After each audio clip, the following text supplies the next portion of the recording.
वो क्या किस्सा था जब 1970 में होंडा ने जनरल मोटर्स, फोर्ड, क्राइसलर को एक साथ जोरदार मुक्का मार उनको उनका घमंड निगलने को मजबूर कर दिया। तो चलिए अब बात करते हैं इस किस्से के बारे में।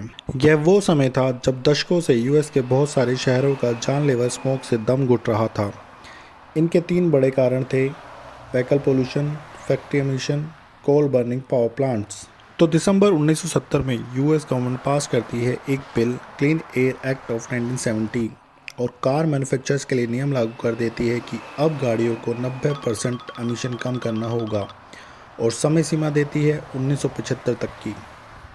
इस क्लीन एयर एक्ट ऑफ 1970 आने के बाद जनरल मोटर्स, फोर्ड और क्राइसलर ने इस एक्ट का विरोध किया और आर्ग्यूमेंट्स दिए कि रूल्स बहुत सख्त हैं और गाड़ी का परफॉर्मेंस बिना घटे इनको अचीव करना है बहुत मुश्किल।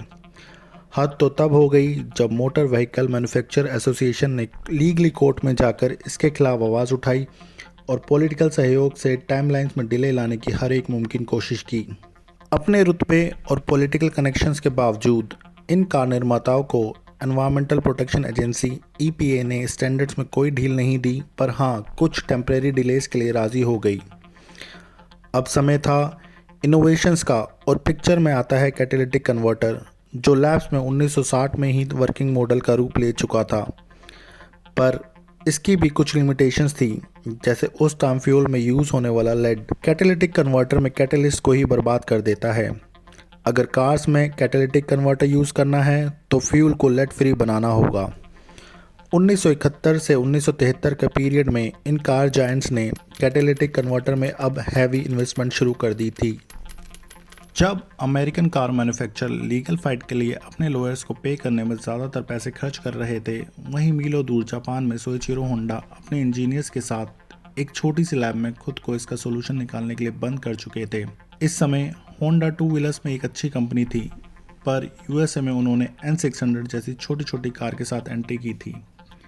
साल 1972 में ही होंडा और उनके इंजीनियर्स इसका सोल्यूशन अपने CVCC इनोवेशन के साथ ले आए।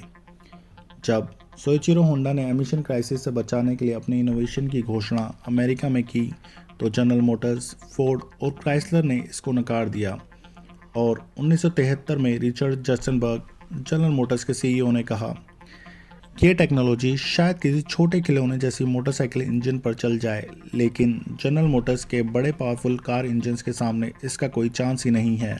सोइचिरो होंडा ने कोई इमीडिएट प्रतिक्रिया व्यक्त नहीं की, लेकिन मिस्टर होंडा ने एक बोल्ड डिसीजन लिया। उन्होंने ऑर्डर की एक ब्रांड न्यू 5.7 लीटर की V8 इंजन के साथ शेवी इम्फाला और एयर फ्राइट कराया इस कार को सीधा जापान। उन्होंने अपने इंजीनियर्स को ऑर्डर दिया, शेवी का सिलेंडर हेड और इनटेक मैनिफोल्ड तुरंत निकाल दो। फिर उन्होंने कहा इस बड़े V8 इंजन के लिए एक नया CVCC सिलेंडर तैयार करो। कुछ ही वक्त बाद एक मॉडिफाइड इम्फाला तैयार थी और अंदर थी होंडा की CVCC टेक्नोलॉजी।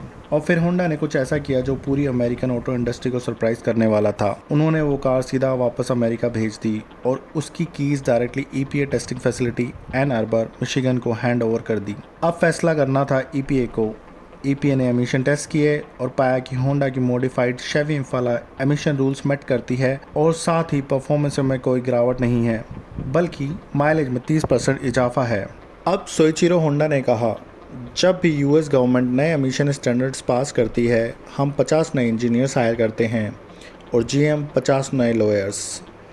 इसी के साथ 1973 में ही होंडा लॉन्च करती है होंडा सिविक, और पेट्रोल क्राइसिस के चलते US में कस्टमर्स के दिलों में जगह बना लेती है, और कुछ सालों बाद होंडा बन जाती है एक बड़ी कार कंपनी।